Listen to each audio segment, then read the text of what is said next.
Hi everyone, corporate career services में आपका स्वागत है। गाइज, आज मैं आपको बताने वाली हूँ how to demand salary hike in company. So let's C.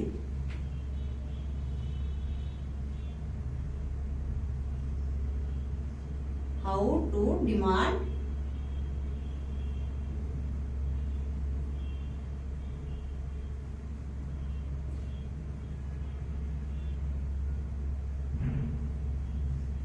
Salary hike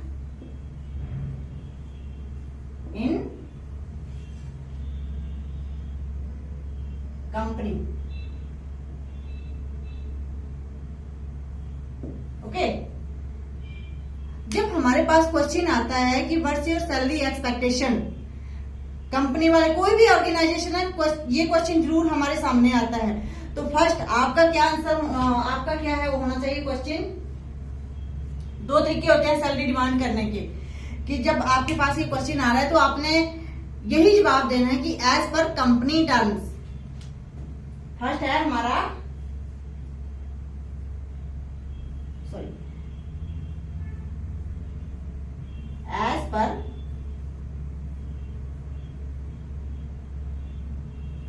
company terms, and second है हमारा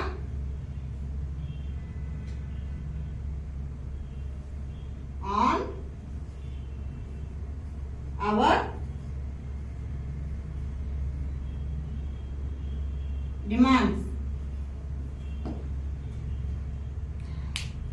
आपने इस तरीके से सैलरी मांगनी है, लेकिन ज्यादा बेटर हमारे लिए ये बैठता है एज पर कंपनी टर्म्स। जब आप कंपनी को ये जवाब दे रहे हैं कि एज पर कंपनी टर्म्स, तो देखो हर बात को करने का हमारे पास एक लहजा दिया होता है, एक सही वे होता है, एक गलत वे होता है। तो हमें शब्दों को रखने का एक तरीका आना चाहिए। अब हमारे पास है कि हमने सामने वाले को हम बोल रहे हैं कि एज पर कंपनी टर्म्स। अगर आप सैलरी 50,000 ले रहे हैं, लेकिन आपने जब ये शब्द बोल दिया तो सामने वाला बोल रहा है कि अगर आपने हमारी मर्जी के ऊपर छोड़ दिया बात, मैं आपको 30,000 दूंगा, मैं आपको 40,000 दूंगा, तो आप एग्री करोगे? तो यहाँ पर देखो कि कभी कभी ना कैंडिडेट को ये सुन के गुस्सा भी आ जाता है। तो आपने गुस्सा करने के बजाय अपने शब्द रखने हैं कि सर, जब हम हाइक करते हैं, कोई भी कैंडिडेट अगर जॉब चेंज करना चाहता है तो एक अच्छे हाइक के लिए करना चाहता है। एज पर कंपनी टर्म्स मेरे बोलने का मतलब था कि जैसे मैंने इंटरव्यू दिया है, जितना मैं डिजर्विंग हूं, आप मुझे अकॉर्डिंग टू कंपनी मुझे मेरा हाइक दे सकते हैं, और उसमें मैं जो हाइक आप मुझे देंगे उसमें मैं एग्री हूं। इसका मीनिंग ये ठीक रहता है हमारे लिए कि एज पर कंपनी टर्म्स। जब आपके शब्द ऐसे जाते हैं तो कंपनी को समझ आता है, क्योंकि आप पोलाइट वे में ये शब्द रख रहे हैं। अब जब ये शब्द आप सामने वाले को रख रहे हैं तो उनको पता है कि पता लग जाता है, सामने वाले को ये जज करने का एक मौका मिल जाता है कि आप में कितना पेशेंस लेवल है, आप कितने अच्छे हैं काम करने में, आप कितने रिस्पॉन्सिबल हैं। शब्दों को रखने का एक यही तरीका है।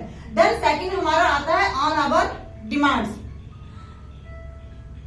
जब हमारी डिमांड्स की बात आती है, माना आप वेल क्वालिफाइड है, आप कितने भी क्वालिफाइड क्यों नहीं है, लेकिन जब आपको जज करने का मौका किसी और के पास है, कोई और आपको जज कर रहा है, कोई और आपका इंटरव्यू ले रहा है, तब आप अपनी डिमांड्स नहीं रख सकते हैं, तब आप अपनी एक्सपेक्टेशन नहीं रख सकते हैं। आप अगर रखते भी हैं तो थोड़ी सी सबकी सोच एक जैसी नहीं होती है, लेकिन नेगेटिव वे में ज्यादा ये बात जाती है कि हमारी डिमांड है, जैसे कि आप 70,000 ले रहे हैं, 70,000 है आपकी इन हैंड। अगर 70,000 आपकी इन हैंड है तो आप आगे कंपनी में रख रहे हैं कि जी मुझे 20% का हाइक चाहिए, 30% का हाइक चाहिए, मैं इतना डिजर्विंग हूं, मैं इतना क्वालिफाइड हूं। देखिए, आप इतने डिजर्विंग है ये सामने वाले को बताने की जरूरत नहीं है, आप कितने क्वालिफाइड है ये सामने वाले को बताने की जरूरत नहीं है, क्योंकि फर्स्टली आपका बिहेवियर, आपका बोलने का तरीका यही सामने जाता है। एजुकेशन की बात बाद में आती है। तो यही दो चीजें होती है, इसमें आपका माइंड सेट होना चाहिए कि आपने शब्दों को कैसे आगे रखना है, कैसे आपने सैलरी की डिमांड रखनी है। अपनी हाइट बताना जरूरी नहीं होता कि जिस तरीके से आप इंटरव्यू देंगे उसी तरीके से आपकी सिलेक्शन भी होगी, उसी तरीके से आपको सैलरी हाइक भी मिलेगा। हमेशा याद रखना, जब हमें जज करने के लिए कोई और पर्सन बैठा होता है तो हमें अपने शब्दों पर और अपने जो हमारा आई कांटेक्ट है इन पर इस तरीके से कंट्रोल रखना है, अपने माइंडसेट के ऊपर इस तरह से कंट्रोल रखना है कि हमारे कारण ऐसी कोई भी हरकत ना हो, कोई भी ऐसी गलती ना हो कि सामने वाले नेगेटिव वे में सोचें।